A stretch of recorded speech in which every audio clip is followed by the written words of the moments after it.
할렐루야. 네, 옆 사람하고 인사합니다. 큰 은혜 받읍시다. 많이 피곤하신 그런 저녁일지도 있는데 여러분이 집중하셔서 또 말씀을 함께 나누면 좋겠습니다. 네, 오늘부터 이제 우리가 뭘 공부하기로 했습니까? 네, 요한계시록 끝나고 창세기, 신약의 마지막을 끝내고 우리는 구약의 첫 번째 책으로 왔습니다. 뭐 처음과 끝은 뭐 같지 않겠습니까? 자, 창세기를 해보려고 합니다. 저도 공부하면서 또 여러분과 함께 말씀을 나누면서 아마 이 창세기를 하려는데 이게 한 몇 년 갈지는 모르겠지만 몇 년은 갈 것 같아요. 적어도 2년 3년은 갈 것 같은데 아무튼 창세기 아주 귀한 말씀입니다. 우리가 함께 시작을 했는데 오늘 첫 번째 창세기 연구 첫 번째 시간인데 여러분 끝까지 잘 참여하시고 또 시간 사모하시고 또 저를 위해서도 기도 많이 해주시고 그래서 또 제가 또 잘 준비하고 또 함께 또 은혜의 말씀을 나누고 또 저도 은혜 받고 여러분도 은혜 받는 그런 시간이 될 수 있기를 축복합니다. 자, 오늘 창세기 연구 첫 번째 시간인데 오늘 창세기 1장 1절로 2절 아주 본문은 대단히 간략합니다. 왜냐하면 서론이 조금 있기 때문에 그렇습니다. 오늘 제목은 뭐냐면 태초에라고 하는 것입니다. 네, 창세기 1장 1절에 아주 중요한 단어 중에 하나입니다. 태초에 하나님이 천지를 창조하시니라. 그 말씀이 기록이 되어 있는 태초에. 자, 첫 번째 문제로 우리가 함께 먼저 가보십시다. 창세기라는 이름의 뜻은 무엇입니까? 창세기가 여러분 뭔지 아시나요? 창하면 뭡니까?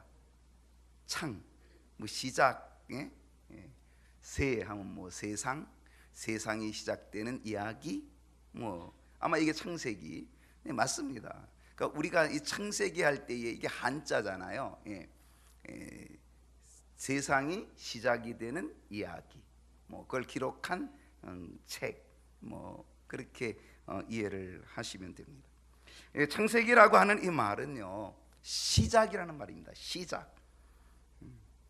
영어로 말하면 뭐예요? beginning이라는 것입니다. 그래서 이 창세기라는 것을 영어로 하면 beginning이라는 뜻도 되고요, 또 origin, 기원이라고 하는 뜻도 됩니다. 오리지널 여러분 쓰시죠? 그런 오리지널, origin이라고 하는 기원이라는 뜻도 있고요, 또 generation이라고 하는 뜻도 있습니다. 세대라고 하는 뜻도 있습니다. 오늘 창세기 1장 1절의 첫 단어가 뭡니까? 태초에라는 단어입니다. 영어 성경에는 뭐라고 되어 있냐면 in the beginning 이렇게 합니다. 태초에가 in the beginning, 시작에, 아주 시작에, 처음 시작에 바로 그렇게 출발을 하는 것을 보게 됩니다. 히브리 성경에서 창세기의 책 제목은 베레시트라고 하는 단어로 되어 있는데요, 바로 이 말은 태초에라고 하는 그 말 그 자체입니다. 70인역이라고 하는 성경이 있습니다. 이것은 구약 성경을 헬라어로 번역한 그런 성경인데 이 헬라어 역본인 70인역이라고 하는 성경에 보게 되면 창세기가 게네시스로 되어 있습니다. 게네시스. 자, 헬라어 게네시스는 뭘까요? 그것은 바로 기원이라는 뜻입니다. 기원, 시작이라고 하는 뜻입니다. 영어 성경에서 창세기는 뭐라고 되어 있냐면 여러분이 흔히 잘 듣고 있는 단어입니다. 그게 뭘까요? 제니시스입니다. 제니시스. 차도 있죠. 제니시스 차 여러분 있지 않습니까? 현대자동차에서 만든 제니시스. 바로 이 제니시스라고 하는 이 말은 영어지요, 영어. 그런데 이 말의 어원은 헬라어에서 나왔습니다. 어디서 나왔느냐? 게네시스라는 헬라어, 기원이라고 하는, 시작이라고 하는 헬라어 게네시스에서 제네시스가 나오게 되었다는 사실입니다. 지금 우리 성경도 역시 헬라어에서 나온 게네시스, 그리고 제니시스, 그리고 창세기 이렇게 표현이 되는 것을 우리가 볼 수가 있습니다. 현대 자동차에서 차를 하나 만들고 그 차의 이름을 제네시스라고 붙였습니다. 이 제네시스 차량의 특징이 뭐냐면 현대에서 만들었는데 현대라고 하는 마크가 전혀 들어가지 않았다는 것입니다. 그게 특징입니다. 현대 자동차에서 만들어졌음에도 불구하고 현대 자동차라고 하는 이 H, 현대 자동차의 그 마크인 H라고 하는 그것이 차에 부착되지 않은 그것이 제네시스라고 하는 차입니다. 아마 현대 자동차가 왜 그렇게 붙였는가? 그건 아마 일본의 렉서스인가 맞나요? 네, 렉서스라고 하는 차량이 도요타에서 만들었을 건데 그 도요타에서 만든 차량을 도요타라고 하는 이름을 쓰지 않고 넥서스라고 하는 이름을 씁니다. 전 세계적으로 넥서스 하면은 그건 일본 차야. 일본의 아주 이름 있는 차야. 일본의 대표적인 차야. 그렇게 인식이 될 수 있도록 그래서 도요타라는 이름을 쓰지 않고 넥서스라고 하는 이름을 썼습니다. 현대에서도 역시 현대자동차라고 하는 이름이 세계적으로 굉장히 이름난 브랜드가 되어 있긴 하지만 현대자동차라는 이름을 붙이지 않고 제네시스라고 하는 이름을 붙여서 만들었습니다. 심지어는 에쿠스라고 하는 아주 좋은 차가 있었는데 에쿠스라고 하는 이 차량도 없애버렸습니다. 그리고 제네시스로 통합시켜 버렸습니다. 그래서 제네시스 EQ900 이렇게 이게 이제 에쿠스가 되는 거고, 제네시스 G80 이게 이제 제네시스 이렇게 되어집니다. 제네시스라는 이름을 가지고 에쿠스까지 다 통합으로 현대자동차가 만들었다라고 하는 거죠. 그것은 현대가 뭐를 추구하냐? 현대자동차가 세계 자동차의 기원을 갖는다. 새로운 시작을 알린다. 이런 자부심을 가졌던 겁니다. 그래서 현대자동차가 자동차의 이름을 현대도 빼버리고 제네시스로 우리는 통한다. 이렇게 해서 전 세계를 제네시스로 자동차의 기원은 이제 제네시스다. 이렇게 하기 위하여서 그렇게 지금 브랜드를 그렇게 만들어낸 것을 볼 수가 있게 됩니다. 모든 차를 창세기로 하겠다 그런 얘기입니다. 기원으로 현대가 만드는 이것이 모든 세계의 기원, 자동차의 기원이 되게끔 만들겠다라고 하는 어떤 그러한 생각을 가지고 시작을 했던 것입니다. 저는 제네시스 다음에 나오는 또 다른 차 이름은 뭘까? 제가 궁금한데 제가 추측을 해보니까 혹시 여러분이 현대자동차에 이렇게 이렇게 아이디어 공모를 할 때 다음 차량은 이거로 하십시오. 그럼 뭐로 하면 좋을 것 같습니까? 엑소더스. 전 딱 좋을 것 같습니다. 엑소더스가 뭡니까? 출애굽기입니다. 출애굽기. 당신 내가 창세기를 썼으면 다음 차는 출애굽기를 써야 되는 거 마땅하다 이런 얘기죠. 근데 이 엑소더스를 어디다가 붙이면 딱 맞을 것 같습니까? 레저용 RV 차량에다가 딱 하면은 아주 딱 맞을 것 같아요. 일상에서 탈출하자, 출애굽하자. 일상에서 출애굽해서 우리가 레저를 한번 즐겨보자. 그래가지고 레저용 차량에다가 엑소더스 딱 붙여가지고 우린 출애굽한다, 집을 탈출한다, 이렇게 해가지고 아마 그렇게 만들면 어떨까? 그러면 아마 대단히 히트를 치는 RV 차량, 레저 차량이 되지 않을까? 승용차가 제네시스로, RV 차량은 엑소더스로 창세기와 출애굽기를 가지고 간다라고 한다면 아마 현대가 대단히 차량 판매에 효과적일 수 있지 않을까? 이런 추측을 제가 해보면서 혹시 제가 기한할지 모르니까 여러분이 저보다 한 발 빠르게 현대자동차에다가 빨리 기한을 좀 해서 아마 상을 타시면 어떨까 이런 생각을 해봅니다. 이 창세기의 저자는 누굴까요? 여러분, 창세기는 누가 졌을까요? 누가 썼을까요? 잘 모르죠. 오늘 처음 배우니까. 창세기는 누가 썼을 것 같아요?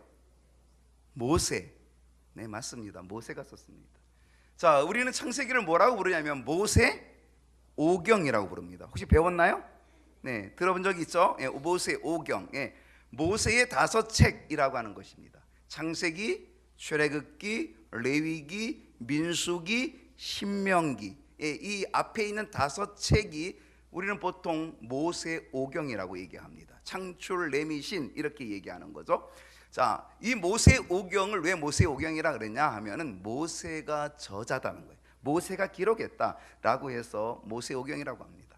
신학자 중에는 또 이건 모세 게 아니다라고 우겨대는 신학자가 있긴 한데요. 그런데 모세가 아니다라고 아주 입증할 만한 대단히 중요한 입증할 자료가 없습니다. 그래서 일반적으로 이거를 모세가 기록했다라고 하는 거에는 일반적으로 이견이 없습니다. 아주 독특한 신학자들 외에는 거의 모세가 기록했다라고 이야기합니다. 또 어떤 사람들은 얘기합니다. 이것이 기록되어진 연대가 언제냐? 모세 시대면 언제입니까? BC 약 1500년경입니다. 그러니까 BC 1440년에서 1400년경, 이때가 모세가 활동하던 그런 시대거든요. 그러니까 지금으로부터는 몇 년 전이냐면 약 3500년 전, 그때입니다. 지금으로부터 3500년 전에 모세가 활동하던 때였는데, 그때의 모세가 쓸 때 과연 언어가 있었냐 이거죠. 언어, 이 쓸 수 있는 언어, 이 글이 있었느냐라고 하는 것입니다. 그런데 고대 문서 또 이렇게 그걸 연구를 하는 그 고고학자들에 의하면 그 당시 글이 있었다는 것입니다. 글이 있었다는 겁니다. 그래서 이거는 모세가 썼다라고 하는 것에 대해서 우리는 반기를 들 필요가 없다라고 하는 것입니다. 아무튼 우리는 일반적으로 모세가 썼다, 모세오경으로 그렇게 알려진 책입니다. 1440년에서 1400년경 요 사이로 기록된 것으로 추정이 되어집니다. 근데 이 창세기를 기록한 기록의 목적이 뭐냐라고 하는 것입니다. 기록 목적은 하나님만이 창조의 하나님이라는 사실을 증거하는 것, 이것이 바로 창세기의 기록 목적입니다. 그래서 제일 먼저 나오는 게 뭡니까? 태초에 하나님이 천지를 창조하셨다. 그러니까 하나님께서 창조주가 되신다라고 하는 것을 증거해 주시는 거죠. 그래서 그 하나님, 창조하신 하나님이 유일신이고 그 하나님만을 섬기라라고 하는 그런 목적이 들어있다는 것입니다. 또 이 창세기의 기록 목적은 인간이 어떻게 타락하게 되었는가, 인간이 어떻게 죄를 짓게 되었는가라고 하는 그 부분과, 그리고 그 죄를 지은 인간을 하나님이 어떻게 구원하시는지에 대한 구원의 계획, 이것을 보여주기 위한 책이다, 그렇게 이야기를 합니다. 특별히 여자의 후손으로 오실, 창세기 3장 15절에서 여자의 후손이 내 머리를 상하게 할 것이다 라고 했던 그 말씀대로 그 여자의 후손, 남자의 후손이 아니라 여자의 후손, 동정녀 마리아의 여자의 후손으로 오실 예수 그리스도를 통한 하나님의 구원 역사, 구원 계획을 보여주기 위한 놀라운 하나님의 구원의 드라마가 시작이 되는 책이다, 이렇게 이야기를 합니다. 이 창세기의 특징이 있습니다. 무엇이 특징이냐면 창세기에는 3대 시조가 나옵니다. 3대 조상, 3대 시조가 나옵니다. 인류의 시조, 누굽니까? 인류의 시조는 아담입니다. 그런데 이 아담이로 인하여 번성하다가 결국은 다 한번 멸망하죠. 뭐로 멸망합니까? 물로 멸망합니다. 그리고 무슨 시대가 열리네? 누구 시대가 열리나요? 노아의 시대가 열립니다. 그래서 인류의 시조는 아담이었지만 이 세상의 시조는 노아가 됩니다. 그리고 세 번째 시조가 나옵니다. 그 세 번째 시조는 믿음의 시조입니다. 누굽니까? 아브라함입니다. 그래서 인류의 시조가 나오고, 그리고 세상의 시조가 나오고, 그리고 믿음의 시조가 나오는데, 그것은 아담과 노아와 아브라함, 이렇게 되어 있는 것을 보게 됩니다. 자, 창세기라고 하는 건 아까 얘기했던 거죠. beginning이라는 뜻입니다. 시작, 기원이라고 하는 뜻이라 그랬습니다. 그러면 창세기라고 하는 이 말에 맞는 시작이 많이 나오는 거죠. 시작이. 근데 어떤 시작의 특징이 있을까? 인류의 시작이 나타납니다. 인류의 시작. 인류의 시작이 나타날 뿐 아니라 죄의 시작도 나타납니다. 그러니까 인류가 시작이 될 뿐 아니라 죄가 출발하는 죄의 시작이 선악과로부터, 타락함으로부터 나타나게 됩니다. 그 다음에 구원의 계시의 시작이 나타납니다. 아까 얘기했던 창세기 3장 15절이 요 절인데, 바로 그 말씀 속에서 하나님께서 우리를 구원하시기 위한 구원 계시의 시작이 나타납니다. 그리고 나타나는 것은 또 가족의 시작입니다. 가족. 그래서 가인, 아벨, 물론 가인이 최초의 살인자가 되지만 가족의 시작이 나타나게 되고 또 문화의 시작이 나타납니다. 국가의 시작이 나타납니다. 노아의 아들을 통하여 셈, 함, 야벳 이런 아들들을 통하여서 국가의 시작이 나타나게 되었고요. 그리고 또 언어의 다양한 언어의 시작이 나타났습니다. 다 하나였던 언어가 바벨탑 사건 이후에 다양한 언어, 그래서 다양한 언어의 시작이 나타납니다. 그리고 아주 중요한 것은 히브리 민족, 유대 민족이죠. 히브리 민족의 시작이 나타납니다. 그 시작은 아브라함을 부르시는 창세기 12장에서부터 이제 히브리 민족의 시작. 그리고 이 아브라함의 아들 이삭, 이삭의 아들 야곱, 야곱의 아들 요셉, 이 그들의 족장이죠. 이 히브리 민족의 족장, 민족을 이제 시작하시는, 민족을 부르시고 시작한 아브라함, 그때부터 이제 유대 민족의 시작이 되어지는 바로 그때부터 그 아브라함과 그 아들 이삭과 그 아들 야곱과 그리고 그 아들 요셉, 바로 이렇게 4대에 이어지는 이야기, 그게 뭐냐? 창세기입니다. 그 창세기는 어디서 끝나냐? 요셉의 이야기로 끝이 납니다. 그리고 이제 출애굽기로 넘어가게 된다라고 하는 것이죠. 이렇게 보면 창세기가 좀 그려지나요? 안 그려지면 할 수 없고. 자, 아무튼 창세기가 그렇게 된다라고 하는 것이죠. 자, 두 번째 문제로 가겠습니다.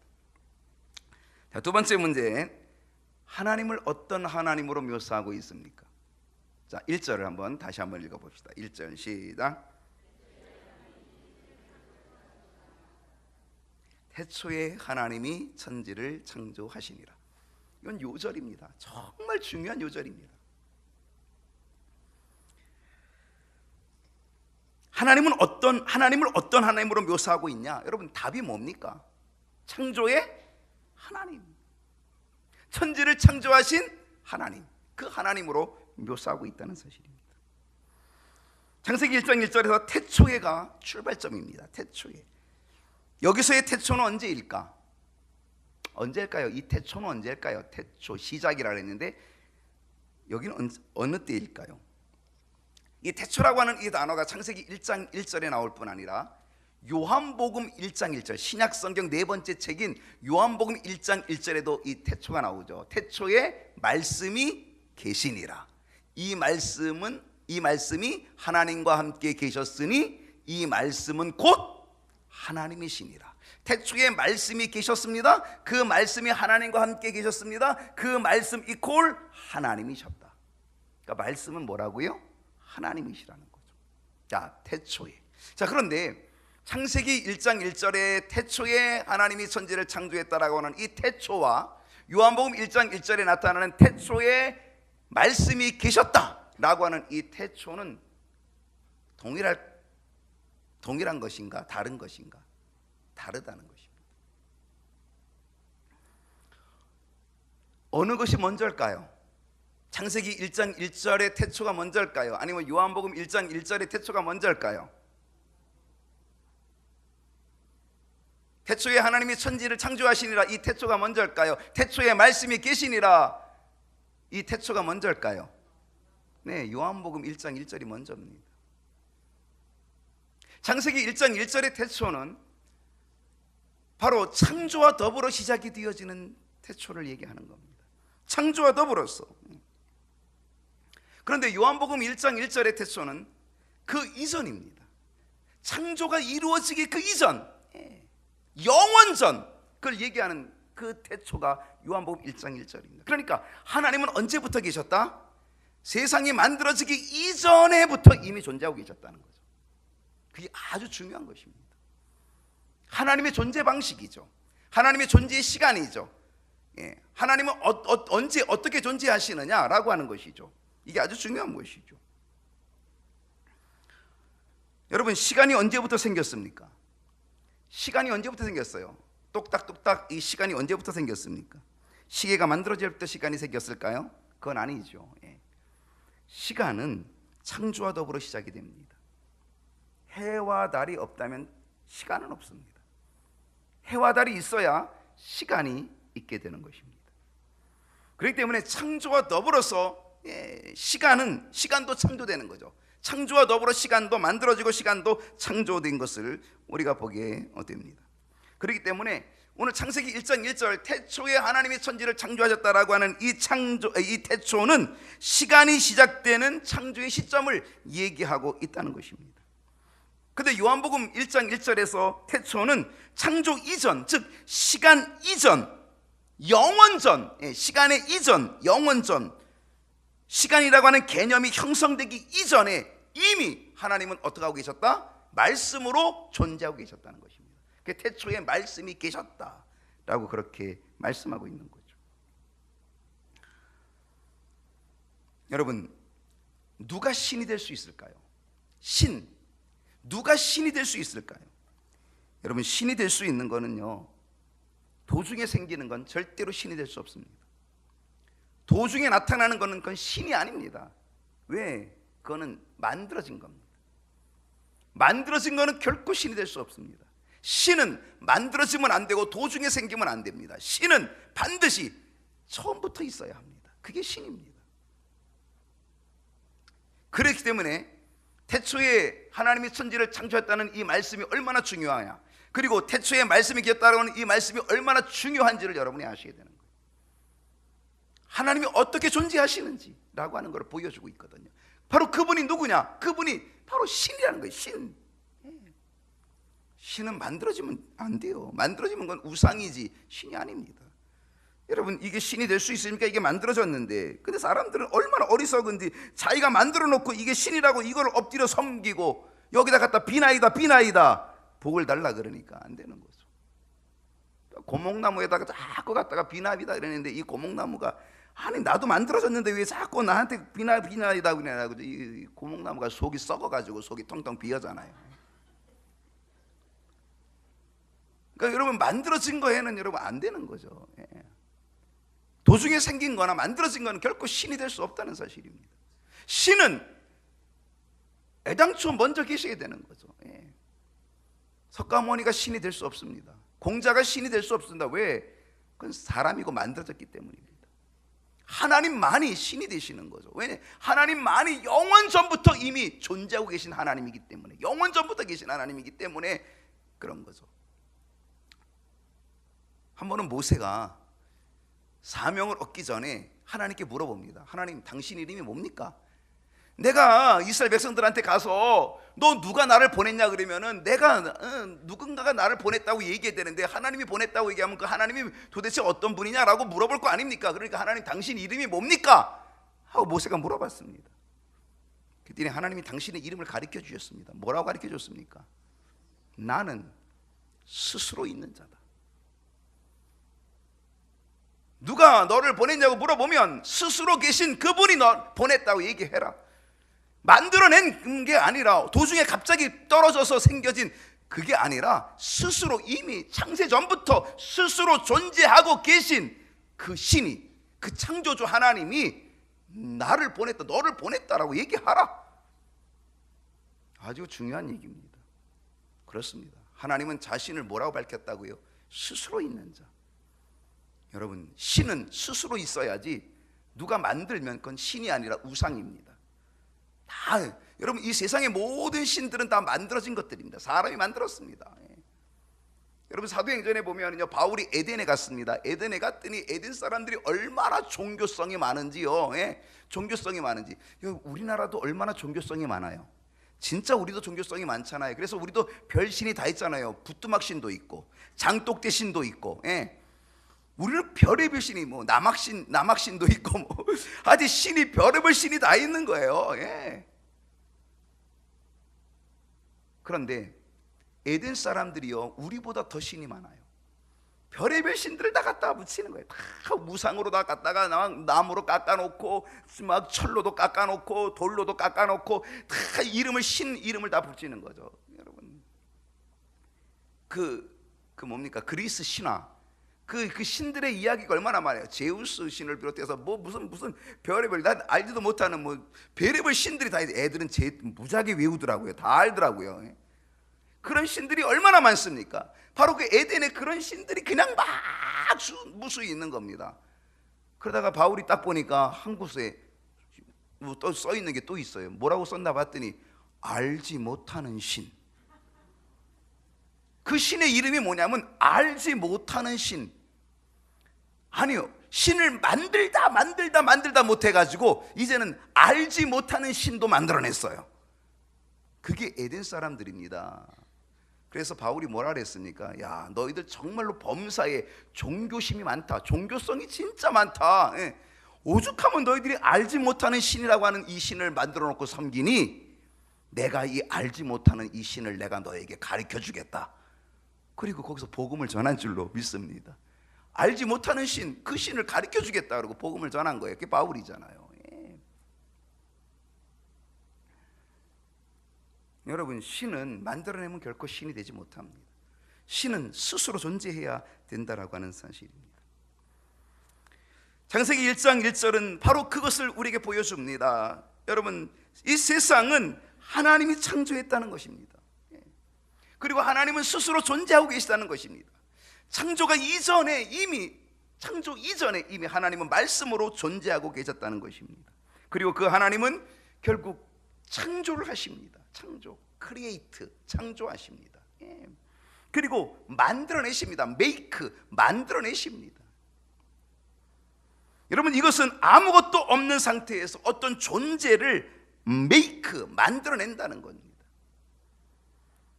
오늘 창세기 1장 1절이 태초에 하나님이 천지를 창조하시니라. 여러분, 이 창조하시니라, 이거의 히브리 어로는 바라라고 하는 언어로 되어 있습니다. 바라라고 하는 단어로 되어 있는데, 이 바라라고 하는 뜻은 무에서 유를 만들어내는 창조입니다. 아무것도 없는데 무에서 유를 만들어내는 창조를 바라라고 그렇게 이야기합니다. 또 창조한다라고 하는 이 뜻은 바라의 뜻도 있지만 아사라는 뜻도 있습니다. 이것은 이미 창조된 물체로부터 또 다른 새로운 생물이나 또 다른 물체의 창조를 의미한다는 겁니다. 또 창조가 또 이루어진다는 거예요. 그게 아사라는 뜻도 있다는 것이죠. 그 다음에 이 창조한다라고 하는 여기의 뜻은 바라가 있고 아사가 있고 야찰이라는 것이 있습니다. 이것은 마치 토기장이가 흙을 가지고 자기가 목적해서 내가 오늘 화병을 만들고 싶다 그러면 화병을 예쁘게 만들 수 있고, 내가 오늘 밥그릇을 만들겠다 그러면 이 포도장이가 밥그릇을 만들 수 있고, 내가 오늘 오강을 만들겠다 그러면 오강을 만들 수 있고, 이 목적에 따라 토기장이가 목적에 따라 빚어내고 만들어낸다라고 하는 그런 뜻이 바로 이 야찰이라고 하는 그런 뜻입니다. 그러니까 하나님은 이 세상을 창조하실 때 무에서 유를 창조하실 뿐 아니라 그 창조에는 하나님의 섭리와 뜻과 목적이 들어간 그것으로 창조하셨다라고 하는 것입니다. 또 여기서 창조했다라고 하는 여기에는 바나라고 하는 뜻도 있습니다. 이것은 하나님께서 하와를 만들어내실 때, 여자를 만들어내실 때 뭐로 만들어내십니까? 아담을 깊이 잠들게 한 다음에 갈비뼈를 가지고 만들어냈다는 거죠. 여기서 갈비뼈를 가지고 만들어냈다라고 하는 여기서는 갈비뼈로 하와를 지으셨다, 또 건축했다, 세웠다라고 하는 그런 뜻을 가지고 있는 게 바나라고 하는 뜻입니다. 그러니까 이처럼 이 창조, 태초에 하나님이 세상을 창조했다라고 하는 이 창조했다라고 하는 이 뜻을 보게 되면 하나님께서는 태초에 무에서 유를 창조하실 뿐만 아니라 그 창조가 자신의 목적에 맞게, 섭리에 맞게, 계획에 맞게 모든 것들을 다 계획적으로 지으셨다. 메이크, 빌딩, 지었다라고 하는 것입니다. 자, 오늘 여기서 우리가 한번 생각해 보십시다. 그렇다면 나도 하나님의 창조물일진데, 여러분도 하나님의 창조물 아니겠습니까? 그렇죠? 우리 모두 다 하나님의 창조물일진데, 그렇다고 한다면 나는 어떤 창조의 목적이 있을까? 여러분, 오늘 이 밤에 우리가 다른 것들은 다 이제 잊어버리고, 다 잊어버리더라도 한번 이 철학적 질문을 여러분이 잊어버리지 않았으면 좋겠습니다. 오늘 이 밤에 나는 어떤 창조의 목적이 있을까?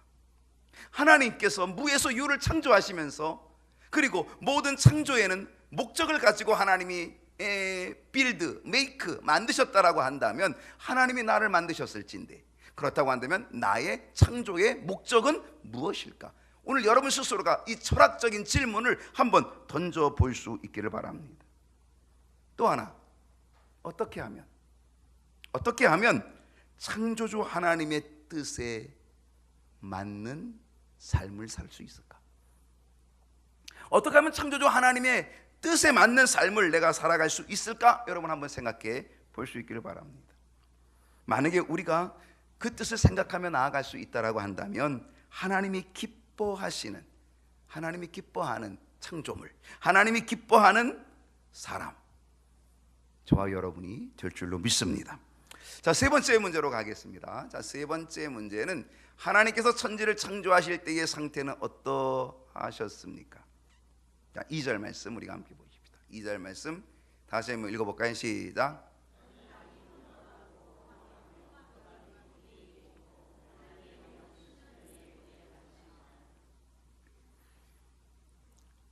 하나님이 천지를 창조하실 때의 상태가 어땠습니까? 땅이 혼돈했다는 것이죠. 공허했다. 흑암이 깊음 위에 있다 그랬습니다. 여러분, 여기서 느껴지는 게 뭘까요? 땅이 혼돈하고 공허하고 흑암이 깊음 위에 있고, 느껴지는 게 뭘까요? 질서가 없는 겁니다. 무질서입니다. 하나님께서 천지를 창조하실 때의 상태를 성경은 뭐라고 표현했냐면 무질서라고 하는 것으로 표현을 했습니다. 불안정한 상태, 무질서, 질서가 없는 상태였습니다. 그런데 바로 그곳에 뭐가 임재합니까? 하나님의 신이 수면 위에 운행하시니라. 여러분, 오늘 1절과 이 2절의 말씀을 가지고 묵상하면서 태초에 하나님이 천지를 창조하시니라, 하나님께서 나를 창조하시느니라, 나는 이제 어떤 창조의 목적이 있을까? 내가 어떻게 하면 하나님을 기쁘시게 해드릴 수 있는 존재가 될까? 라고 하는 그런 질문을 가지고 우리의 믿음의 삶을 해나간다라고 한다면 하나님께 기쁨이 될 것이고요. 또 하나, 오늘 이 2절 말씀을 통해 우리가 묵상해야 될 것은, 땅이 혼돈하고 공허하며 흑암이 깊음 위에 있는 그 무질서의 상태 속에서 하나님의 영이 수면 위에 운행하시더라. 하나님의 영이 수면 위에 운행하시더라. 여러분, 이것은 바로 하나님의 영이 그곳에 운행한다는 것은 하나님의 임재를 얘기하는 거죠. 하나님의 임재 속에 하나님의 능력이 그곳에 임하게 되어서 결국은 이 무질서가 어떻게 됩니까? 질서로 변하게 되는 것입니다. 흑암을 다스리시는 하나님의 통치, 창조의 능력으로 새롭게 빚어가시는 하나님의 질서, 우리가 이것을 보게 되는 거죠. 그렇습니다. 하나님은 어떤 하나님입니까?